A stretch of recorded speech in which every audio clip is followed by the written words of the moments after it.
Tenants of an apartment building in Oakland have been without power or hot water for 2 weeks ever since an electrical fire broke out in the basement. They say their requests for repairs and housing vouchers have gone unanswered. KTVU's Henry Lee is here now after meeting with residents and an attorney. Henry. Well, Greg, they're upset and frustrated that the landlord has so far ignored their pleas. The tenants range in age from a week-old baby to a resident who's 83 years old.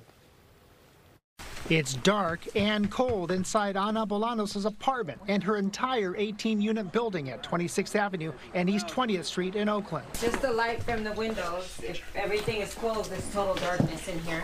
On January 5th, an electrical fire in the basement forced residents to evacuate. No units were damaged, but Red Cross hotel vouchers ran out long ago. And now, 2 weeks later, there's still no gas, electricity, or hot water. It's always so cold.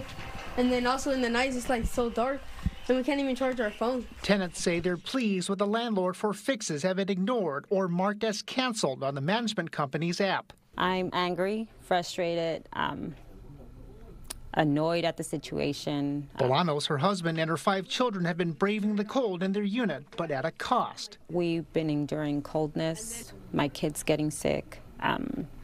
2 of them have asthma. 1 of them got sick with pneumonia. I've been in a little container buying ice to keep his medicine in ice. On Friday, Bolanos and other tenants met with attorney Leah Simon Weisberg to consider their options. The landlord's not communicating. It is unacceptable. They are responsible for putting them into alternative housing period. Simon Weisberg says the landlord so far has only told tenants they don't have to pay the rent, which they've already paid for this month, without addressing the larger issue. Tenants shouldn't be sitting there for 2 weeks in the cold with no refrigerators and no hot water. There's somebody who had a baby during this period who came home with a newborn. Food tends to go bad, and this happened at the beginning of the month, so a lot of people had already bought their groceries to get the month ready.